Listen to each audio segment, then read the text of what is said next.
Kematian Feby Kurnia ini tidak hanya menyisakan duka bagi keluarga saja, tetapi juga bagi sahabat dan sivitas akademika kampus.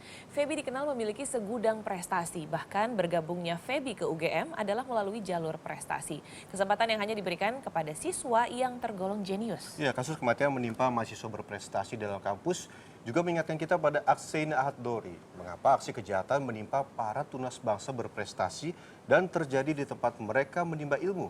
Apakah ini kebetulan belaka? Berikut laporan khas redaksi.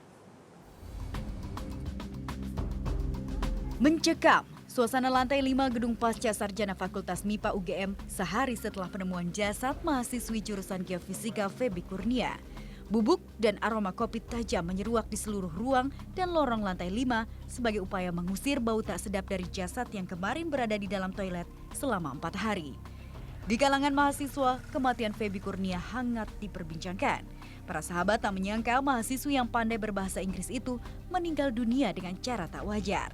Tak ada yang percaya jika Feby memiliki musuh, karena Feby Kurnia dikenal sebagai pribadi yang ramah, periang, dan aktif berorganisasi. Sehingga waktunya sehari-hari lebih banyak berada di area kampus. Tahu kalau dia tuh kayak orangnya tuh aktif banget, terus ceria gitu deh. Ya maksudnya kalau misalnya di forum gitu, maksudnya dia tuh kayak berani berpendapat, aktif gitu, nggak malu, nggak pendiam. Kalau itu kurang tahu. Cuman aktif bahasa Inggrisnya. Terakhir terlihat saya tuh papasan Rabu. Setelah itu nggak ada. Udah nggak ada. Kini tekad Feby Kurnia untuk menguasai ilmu atom dan menjadi ilmuwan fisika kandas. Padahal sederet prestasi akademik telah ia rintis sejak duduk di bangku sekolah. Feby Kurnia Nuryansyah adalah siswa Sekolah Menengah Kejuruan Negeri 1 Batam. Selama sekolah di SMK Negeri 1 Batam, Feby Kurnia mengambil jurusan Teknik Komputer dan Jaringan. Setelah lulus pada 2015, Feby mendaftar ke Universitas Gadjah Mada melalui jalur prestasi sekolah untuk Fakultas MIPA jurusan Geofisika.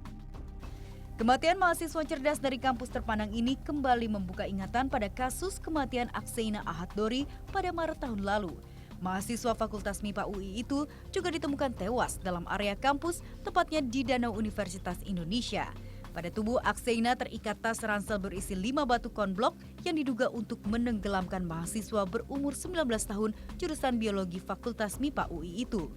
Awalnya Akseina diduga tenggelam karena bunuh diri, meski penemuan selanjutnya menunjukkan kematian Akseina akibat perbuatan orang lain.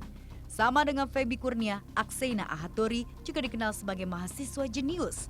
Pemuda berusia 18 tahun itu menjadi mahasiswa Fakultas MIPA jurusan Biologi Universitas Indonesia, juga lewat jalur prestasi akademik Olimpiade. Mahasiswa asal Yogyakarta itu meraih medali perunggu pada Olimpiade Sains Nasional SMA tahun 2012 di Jakarta. Sama dengan Feby Kurnia, Akseina Ahad-Dori juga dikenal sebagai mahasiswa jenius. Pemuda berusia 18 tahun itu menjadi mahasiswa Fakultas MIPA jurusan Biologi Universitas Indonesia juga lewat jalur prestasi akademik Olimpiade.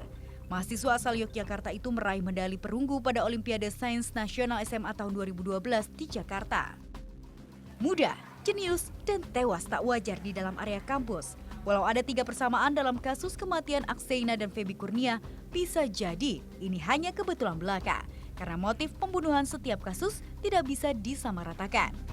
Mereka berinteraksi dengan lingkungan kampus, dengan anak-anak muda gitu ya. Banyak sekali kehidupan aktivitas di luar dunia kampus yang sekedar belajar tapi ada proses interaksi sosialnya. Nah kebetulan kampus adalah satu lingkungan yang terbuka, jadi semua orang bisa masuk tanpa pengawasan yang ketat. Ya, jadi semua orang masyarakat bisa masuk tanpa pengawasan yang lebih ketat ketika masuk ke dalam lingkungan kampus tertentu seperti itu. Jadi akan terlihat bahwa pola-pola kejahatannya bisa terjadi di dalam lingkungan kampus. Beban hidup, himpitan ekonomi dan depresi yang meningkat bisa menjadi pemicu seseorang berbuat nekat, kriminalitas. Sehingga tidak memandang tempat, di lokasi kampus yang dianggap sebagai tempat menimba ilmu pun kini tak lagi aman dari aksi kejahatan. Tim Liputan Trans 7.